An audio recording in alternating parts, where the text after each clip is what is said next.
Pemerintah Kabupaten Bandung merencanakan merubah 16 kelurahan menjadi desa.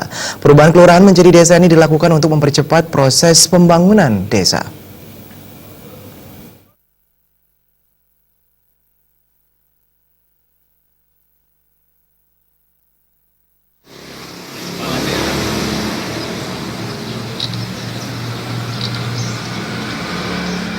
Kepala LPD Bebandem Ketut Kerta mengatakan seiring berkembangnya LPD Bebandem dan penambahan karyawan, peluasan kantor sangat perlu dilakukan. Dengan demikian, bersama Desa Adat, LPD Bebandem sepakat untuk memperluas kantor dengan membangun gedung berlantai 2. Gedung baru yang diresmikan kali ini telah dibangun sejak Februari 2017 lalu dan rampung Desember 2017 lalu. Pembangunan gedung tersebut telah menghabiskan dana sekitar 1,8 miliar rupiah. Terkait perkembangan LPD, Ketut Kerta menjelaskan, pada tutup buku tahun 2017 tercatat aset LPD Bebandem telah mencapai 34,3 miliar rupiah dan memiliki modal sebanyak 3,2 miliar rupiah. Laba yang mampu diperoleh LPD adalah 970 juta rupiah, sehingga dana pembangunan yang mampu diserahkan LPD kepada Desa Adat mencapai 194 juta rupiah. Sementara dana pihak ketiga DPK yang mampu dihimpun LPD Bebandem mencapai 17,2 miliar berupa tabungan dan 12,8 miliar rupiah berupa deposito.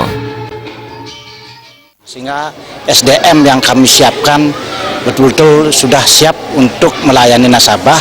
Semoga nasabah dengan gedung yang baru, kepercayaan terhadap LPD, khususnya LPD Desa Pekraman Bandem, lebih dipercaya. Asungkare target kami di tahun 2017 dengan normalnya situasi Gunung Agung dan tidak terjadi lagi erupsi, LPD akan kembali seperti tahun 2016, malahan lebih. Pendesa Adat Bebandem, Iwayan Dana, sangat mengapresiasi pencapaian dan peresmian gedung baru LPD. Ia mengaku selama ini, aktivitas di Desa Adat Bebandem sangat ditunjang oleh laba yang dicapai LPD. Diakuinya, 20% laba LPD yang diserahkan kepada Desa Adat juga dialokasikan untuk kegiatan lainnya, seperti aktivitas di masing-masing banjar hingga biaya lain-lain. Ia berharap dengan keberadaan kantor baru tersebut, antusiasme masyarakat semakin meningkat dalam memanfaatkan segala produk LPD, sehingga pendapatan LPD bertambah dan dana pembangunan bagi Desa Adat juga meningkat. Dengan adanya gedung baru yang lebih representatif, diharapkan nasabah akan lebih percaya terhadap peredaran keuangan yang dikelola oleh pengurus LPD, sekaligus di mana LPD ini adalah salah satu juga merupakan aset Labuburu Desa Adat Bebandem. Sementara itu, dalam kesempatan itu, Ketua BKS LPD Provinsi Bali, Inyoman Cendikiawan, mengatakan perjuangan LPD Bebandem sangat luar biasa.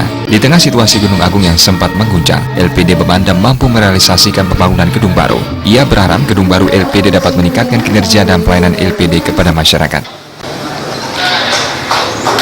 Tentu dengan kantor baru, kepercayaan masyarakat, terutama nasabah, keramu adat juga bisa bertambah sehingga bisa melayani masyarakat baik menabung dan meminjam, memanfaatkan jasa LPD. Saya kira sekali lagi selamat niki semeton ring Desa Pekraman Bebandem Karangasem sudah memiliki kantor LPD-nya yang cukup bagus, dan mari kita jaga ini bersama-sama untuk kemajuan Desa Pekraman kita ke depan. Pada HUT kali ini, LPD Bebandem juga menggelar gebiar pengundian deposito dan tabungan dengan hadiah utama sepeda motor. Supariana dan Bayu di Bali TV. Pemirsa, kami mohon maaf, untuk informasi yang terakhir adalah informasi terkait HUT ke-27 LPD Bebandem yang meresmikan gedung baru.